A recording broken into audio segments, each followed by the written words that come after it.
right, so this is the last video for Unit 4, Day 2, where we're learning about types of bonds and properties. In this video, we're learning about molecular covalent. Make sure that you take notes for the first half, using the first half of the video in section B of your note packet. So before we go on, I just want to make sure that you do have the correct notes at this moment. You should already have part A down from your week 1 notes. You should, for part B, have the first 2 columns filled out.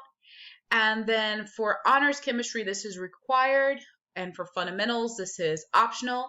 You should have metallic and ionics filled out in the table. All right, so let's go into covalent molecules. Here are some images of covalent molecules, things that you may already know. We have oil, sugar, chlorine gas, and vinegar. Now, you may not know much about chlorine gas, but you probably have experience with substances like sugar, oil, and vinegar. So as you can see here, they have different phases, like oil and vinegar, they're liquids, where chlorine is a gas and sugar is a solid. So what are some other properties? We're going to learn about that in this video. We're first going to learn what type of atoms that they're made of, and then we'll describe their bonding, learn again about their properties, and then use their bonding to explain their properties. So beginning with covalent bonds, what type of atoms are they made of? They're made up of non-metal atoms only. And so an example of that would be something like dihydrogen oxide, also known as water. So H2O. As you can see here, hydrogen and oxygen, they're both nonmetals. So I color-coded the nonmetals in yellow. Here we have acetic acid, so it has carbon, hydrogen, oxygen, and hydrogen. They're all nonmetals. And then chlorine gas, again, just made up of nonmetals. Okay, so with that being said, which of the following is a covalent molecule? I should say is our covalent molecule. You want to select all that apply here. So I've, again, have in the period color-coded periodic table where these elements are. Pause the video, use your definition over here, the type of atoms that are in a covalent molecule to answer the question. When you press play again, the answer will be revealed.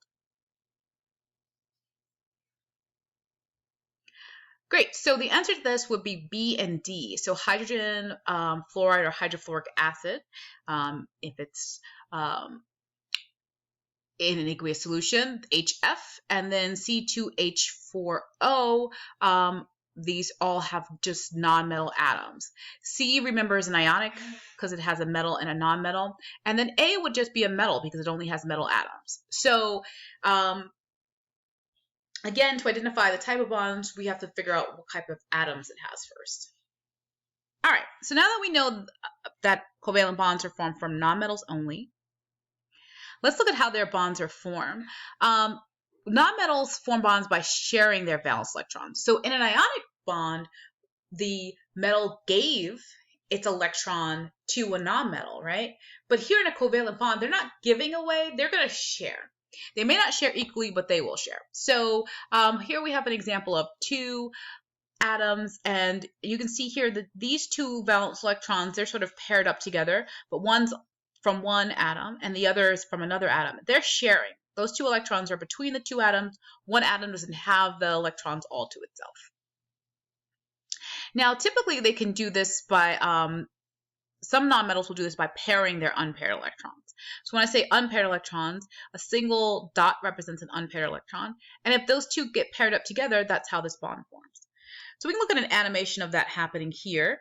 Again, you can see the 2 unpaired electrons will sort of meet up to form a pair, and then that's when they bond, the 2 atoms bond together.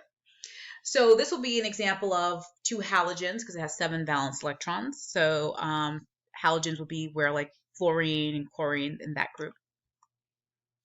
Now, one thing you may notice in this animation, they're showing after they form the bond, there's like this sort of explosion there.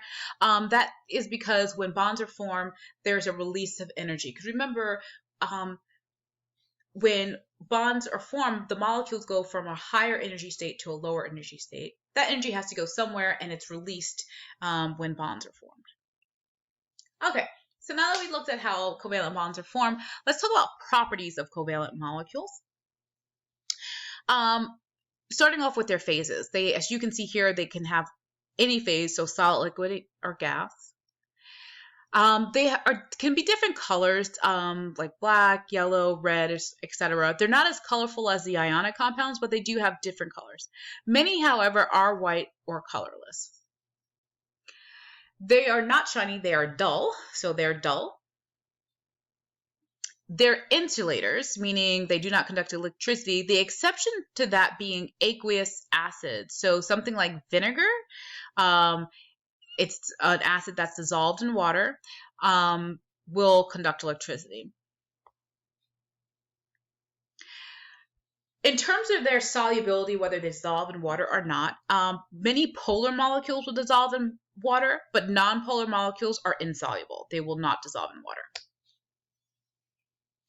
And we'll learn more about whether something is polar or non-polar later. You just need to know for right now, if it dissolves in water, it has to be a polar molecule if it's covalent.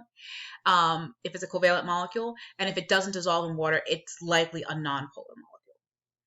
Their melting points are medium to low, and many of them are soft. In fact, they're pretty much all soft.